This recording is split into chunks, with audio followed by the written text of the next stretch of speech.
बिस्मिल्लाहिर्रहमानिर्रहीम। अस्सलाम वालेकुम नाज़रीन, आप यूट्यूब चैनल देख रहे हैं। मैं इमरान ख़ान हूँ। इस्लामाबाद में 26 तारीख की सुबह है और सूरत हाल मैं आपके सामने रख देता हूँ। जो मुज़ाहिरीन की सूरत हाल है वो बहुत ख़राब थी। थोड़ी देर पहले हमने मनाज़र देखे कि लोग सड़कों के किनारे बैठे हुए हैं, वो दो दो दिन से जाग रहे हैं। बदतरीन शेलिंग का उन्होंने सामना किया है। पुलिस को या रेंजर्स को तो आराम करने का मौका मिलता है, वो शिफ्टों में काम करते हैं, लेकिन ये जो पाकिस्तानी है ये लगातार आ रहे हैं, इन्हें आराम करने का मौका भी नहीं मिलता। तो फजर की नमाज के बाद लोगों को सड़कों के किनारे पे शिवरिंग करते हुए, कांपते हुए, चादरों में लिपटे हुए, घंटे के लिए आराम करते हुए देखा। और उसके बाद फिर पाकिस्तान तहरीक इंसाफ रवाना हो गई कि जी हम डी चौक पहुँचेंगे। बुशरा बीबी ने कारकुनों से बात करते हुए एक बात बताई। उन्होंने कहा कि मुझे इमरान खान ने ये कहा था कि अगर मेरी अपनी वीडियो भी आ जाए तो डी चौक के अलावा कहीं और नहीं जाना। यानी ये मैं क्लैरिटी के साथ आपको, यानी उनको इतनी क्लैरिटी है कि जाना ही डी चौक में है।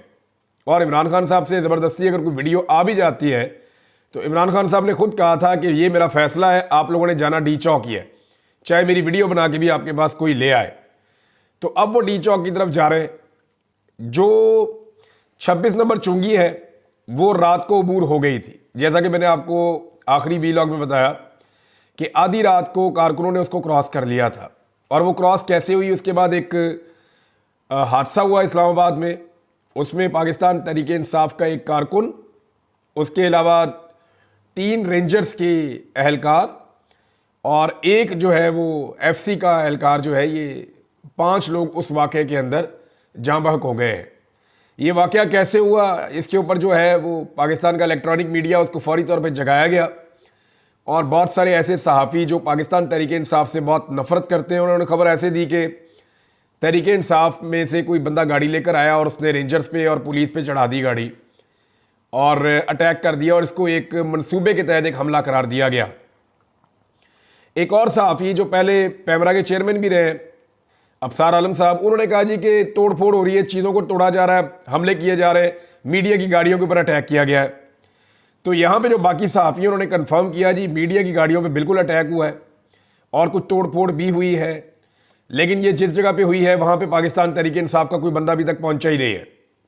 ये जहाँ पे एहतजाज होना है बाद में, ये वहाँ हुई है। और ये नामालूम अफराद आए हैं, नकाब पहन के आए हैं, इनके हाथों में एक जैसे लोहे के रॉड थे और इन्होंने आकर ये एक्टिविटी की है। और जिन लोगों की गाड़ियाँ टूटी हैं उन्होंने खुद बताया है कि जनाब ये पाकिस्तान तहरीक इंसाफ से इन लोगों का कोई ताल्लुक़ नहीं है, ये कोई शरपसंद नासिर हैं और ये कोई फॉल्स फ्लैग किस्म की कार्रवाई कर रहे थे ताकि पाकिस्तान तहरीक इंसाफ पे डाली जा सके। देखिए, रियासत और रियासती इदारों को ये सोचना पड़ेगा कि कब तक अपनी आवाम के साथ लड़ना है। ये तो जो पॉलिटिकल पार्टी इस वक्त इक़्तिदार में है, जिनको बिठाया गया, इनके पास मैंडेट तो है नहीं, उन्हें पता है वो बर्बाद हो जाएंगे। इस्लामाबाद के तीनों MNA जो हैं वो जाली फार्म 47 पे हैं, तो किसी के लिए भी मुमकिन है कि अपने 20-25 आदमी जो हैं वो शामिल करके शरपसंदी करवा दें या कारकुनों के पहुंचने से पहले कोई ऐसी एक्टिविटीज़ करवा दें, आग लगवा दें, कोई काम ख़राब कर दें।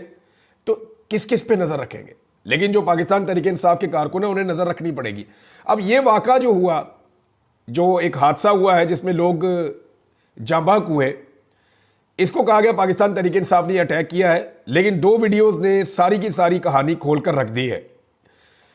मैं आपको तफसीलात इसकी बता देता हूँ। सबसे पहले आप नंबर देख लें। 3 रेंजर्स के एहलकार हैं, एक एफसी का एहलकार है, एक आम शहरी है। और ये जो आम शहरी है ये भी 6 माह पहले एफसी से रिटायर हुआ है। इस आम शहरी का जो नाम है, इसका नाम मोहम्मद इलियास है। इसके भाई का इंटरव्यू लिया मुतीउल्लाह जान साहब ने और उन्होंने इसको चलाया और उन्होंने ये सारा मामला खोला है और 2 वीडियोज़ के साथ ये सारा मामला खुल गया। हुआ ये, जो अभी तक कहानी समझ आ रही है, कि 6 नंबर चुंगी के ऊपर बड़ी ज़बरदस्त किस्म की शेलिंग हो रही थी। और ये बात अहमद फराद साहब ने और बहुत सारे वहाँ जो एहतजाज करने वाले मुजाहिरीन हैं उन्होंने ये बात बताई कि इतनी ज़्यादा शेलिंग हुई कि हमने माजी में कभी नहीं देखी। एक मिनट में 20-20, 25-25 शेल जो है वो फायर किए जा रहे थे और इतनी शदीद शेलिंग में शेल ख़त्म होना शुरू हो गए। तो जब शेल ख़त्म हुए और मुजाहिरीन नहीं रुके और बहुत करीब पहुँच गए और चारों तरफ से घेरा पड़ना शुरू हुआ, तो शेल ख़त्म होने पर सिक्योरिटी फोर्सेज ने वहाँ से निकलने का फ़ैसला किया। गाड़ियाँ उनके हक़ में खड़ी थी, उनको वहाँ से निकलना था। तो फौरी तौर पे निकलने की जब कोशिश की तो इसमें फायरिंग भी की गई, लेकिन ये फायरिंग मोहसिन नकवी के गले पड़ जाएगी। उसकी वजह यह है कि इस वक्त आलमी मीडिया में हर तरफ यही खबर चल रही है और लोग इसको ट्रांसलेट करके चला रहे हैं। बैनुल-अक़वामी सतह पे इस खबर को उठाया गया है कि पाकिस्तान के वज़ीर दाखिला ने यह धमकी लगाई कि हम रेंजर्स को बुला के 5 मिनट में फायरिंग करेंगे और सारा खाली करवा देंगे।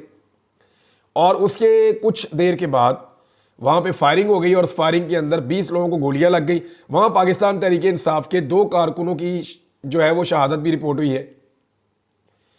तो 3 कारकुन पाकिस्तान तहरीक इंसाफ के जो मीडिया रिपोर्ट्स हैं उनके मुताबिक मैं आपको बता रहा हूँ, मीडिया रिपोर्ट्स के मुताबिक 3 कारकुन पाकिस्तान तहरीक इंसाफ के शहीद हो गए हैं। और फ्रंटियर पोस्ट की रिपोर्ट है और वो ये कह रही है कि 3 कारकुन पाकिस्तान तहरीक इंसाफ के जो एहतजाज करने के लिए आए हैं वो जाँ बहक हो गए हैं और ये कन्फर्मेशन आ चुकी है।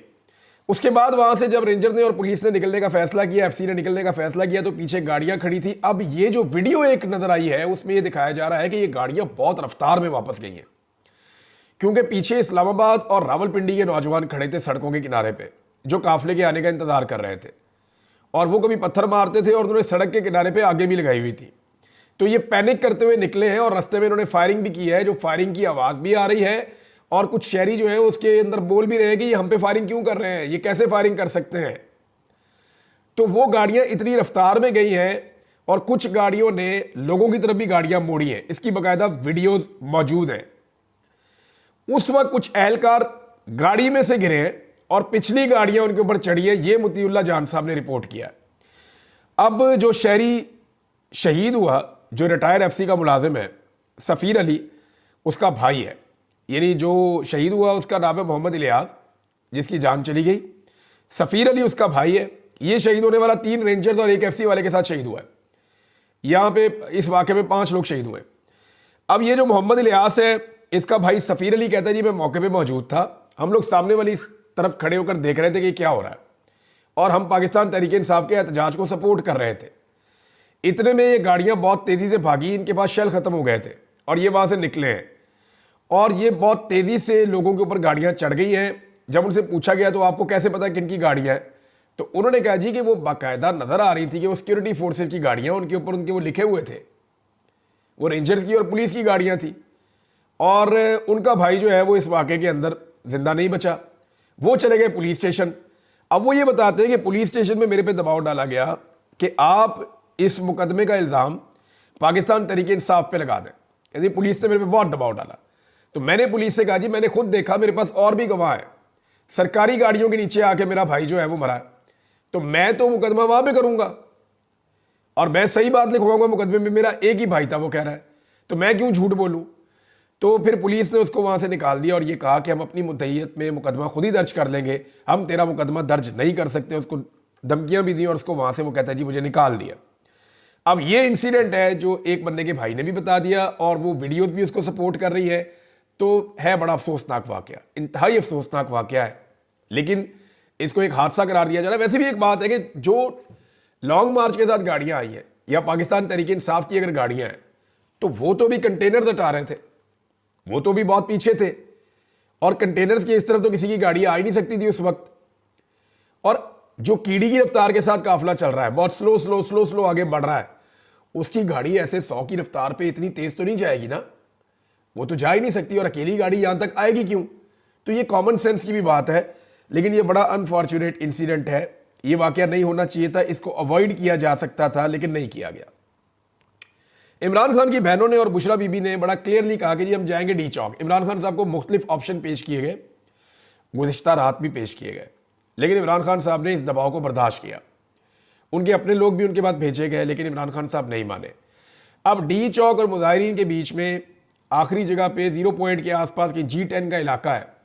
मुझे इस्लामाबाद के इलाकों में ज़्यादा नाम भी याद नहीं रहते, लेकिन G10 का इलाका है जहाँ पे रेंजर और पुलिस मौजूद है और वहाँ शदीद शेलिंग हो रही है।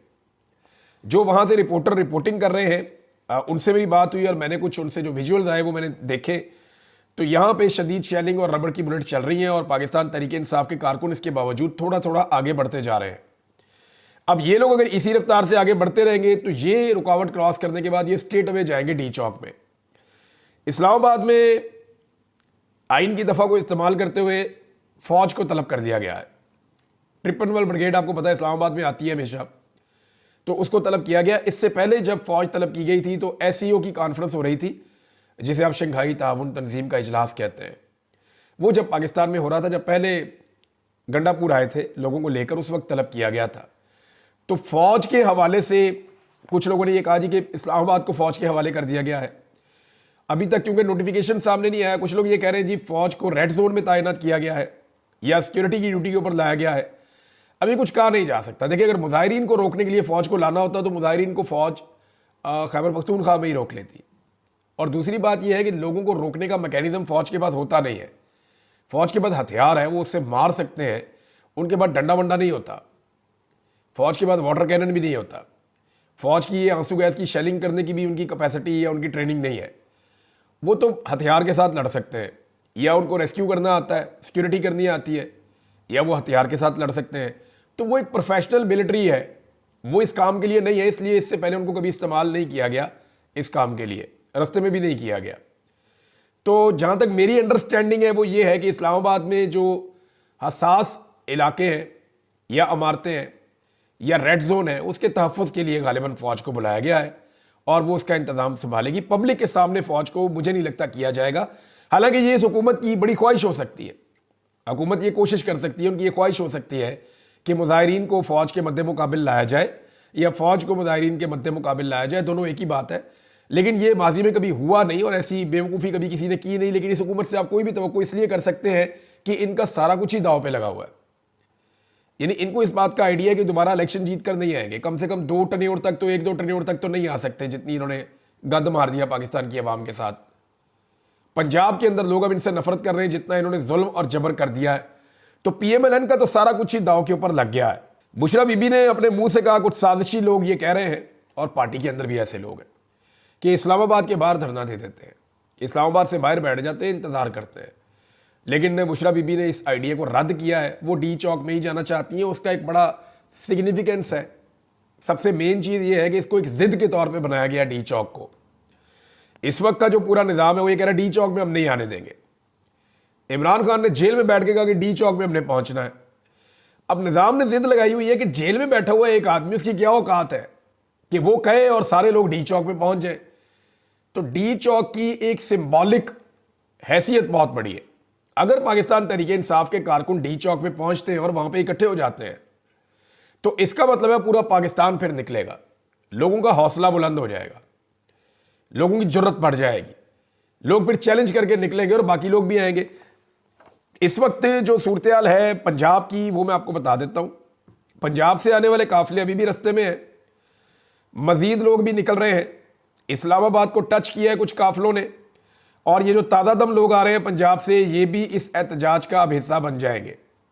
रात को पंजाब के काफिले मुख्तलिफ जगहों पर रुके थे, अब वो आगे बढ़ रहे हैं और आहिस्ता आहिस्ता पंजाब के शहरी भी इस एहतजाज का हिस्सा बनते जा रहे हैं। मुझे लगता है ये टेस्ट मैच है, ये भी चलेगा। अगर आज का दिन पाकिस्तान तहरीके इंसाफ ने डी चौक में पहुंच के निकाल दिया, तो ये जो आज की रात होगी इसमें कोशिश की जाएगी डी चौक पे एक बड़ा ऑपरेशन किया जाए और लोगों को यहां से निकाल दिया जाए। लेकिन उसमें नुकसान भी हो सकता है। तो हुकूमत को होश के नाखून लेने होंगे, क्योंकि पूरा आलमी मीडिया इस वक्त इसको कवर कर रहा है। मैंने देखा अल जजीरा को, BBC को, CNN को और TRT वर्ल्ड को, इसके अलावा तेहरान न्यूज़ ने इसको कवर किया है, यूरोप और अमेरिका के सारे मीडिया ने इसको कवर किया है, अरब मीडिया ने इसको कवर किया है, इंडियन मीडिया इसको कवर कर रहा है, रशियन मीडिया इसको कवर कर रहा है, चाइना भी इसके ऊपर नजर रख के बैठा हुआ है। तो ये आलमी सतह की खबर बन रही है। ये कोई नॉर्मल वाकया नहीं है कि कर्फ्यू जैसी सिचुएशन में लोग निकलें और निकलकर अपने हदफ तक पहुंचे। जिन लोगों को गोलियां लगी हैं उसके ऊपर पाकिस्तान तहरीके इंसाफ में शदीद रद्द-ए-अमल है, सब उसकी मजम्मत कर रहे हैं और सबको मजम्मत करनी भी चाहिए। स्टेट फायरिंग अवाम के ऊपर नहीं करनी चाहिए। लोग निहत्ते हैं और लोग सिर्फ अपने सियासी मुतालबात लेकर आ रहे हैं और वो ये कह रहे हैं कि बेगुनाह इमरान खान जेल में कैद है, लिहाजा उसको रिहा किया जाए। जबकि इमरान खान के 3 मुतालबात हैं। वो ये कहते हैं जी मैंडेट वापस करो, 26वीं आईनी तरमीम वापस करो और जो बेगुनाह कैदी हैं उन सबको रिहा किया जाए। अलीमा खान ने कहा कि जी सिर्फ इमरान खान को नहीं, हमने बाकी सारे बेगुनाह कैदी जितने भी हैं उन सबको भी रिहा करवाना है और उनको रिहाई करवाए बगैर हम वापस नहीं जाएंगे। और एक बात जो पाकिस्तान तहरीके इंसाफ अब कह रही है और बार बार कह रही है कि अगर अब मुज़ाकरात होंगे तो इमरान खान की रिहाई के बाद होंगे। अब आज के दिन में इमरान खान साहब के रावलपिंडी वाला केस लगा हुआ है, अगर वहां पे इमरान खान साहब का मजीद रिमांड नहीं होता तो फिर आप चीज़ों को समझना शुरू करें कि अब किस तरफ जाएंगी। और कल जो है वो लाहौर में इमरान खान साहब की 8 केसेस में जमानत लगी हुई है। अगर वहां पे इमरान खान साहब की बेल हो जाती है तो फिर आपको आइडिया हो जाना चाहिए कि निज़ाम ये समझ गया है कि इस आदमी को मजीद अंदर रखना निज़ाम के बस की बात नहीं है। यानी अगर ये एहतजाज ना होता तो मैं आई एम 100% श्योर कि पाकिस्तान तहरीक इंसाफ इस लेवल का एहतजाज ना करती तो कभी भी ये निज़ाम इमरान खान को जेल से बाहर नहीं आने देता। वजह यह है कि इस निज़ाम को इमरान खान के जेल से बाहर आने की सूरत में एक बहुत बड़ी शिकस्त नजर आ रही है जो इनके सर्वाइवल के लिए भी मुश्किल हो सकता है। लिहाजा इमरान खान साहब के बाहर आने का ये जो रास्ता है ये पाकिस्तान तहरीक इंसाफ की एक तरह से मजबूरी भी है। अब नादरीन, इस वक्त जहां शेलिंग हो रही है G10 पे, वहां सूरत हाल ये है कि थोड़ी देर पहले मीडिया ने रिपोर्ट किया कि हवा पुलिस की तरफ हो गई है और ये जितने शेल फेंकते हैं वो पाकिस्तान तहरीक इंसाफ को जितना डैमेज कर रहे हैं उतना ही पुलिस को भी कर रहे हैं, क्योंकि बहुत तेजी से शेल्स का धुआं पुलिस की तरफ आ रहा है। रिपोर्टर जो इसको रिपोर्ट कर रहे थे उनकी भी हालत ख़राब थी। G11 G10 ये इलाके क्रॉस होते चले जा रहे हैं। IG और जो पुलिस है वो अपने पुलिस वालों को बार बार बुला रहे हैं कि आगे आओ, आकर मुकाबला करो, लेकिन पुलिस की हिम्मत अब दम तोड़ गई है।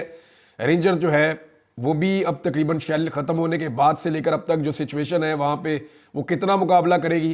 कारकुनों का मुकाबला नामुमकिन होता चला जा रहा है। फौज को तलब किया गया है जो कभी भी अवाम का मुकाबला नहीं करती, अवाम के मद्दे मुकाबले अपने आप को लाकर सामने खड़ा नहीं करती, वो सिर्फ शरपसंदों के लिए या हसास मकामात की हिफाजत के लिए वो इस काम के लिए इस्तेमाल होती है।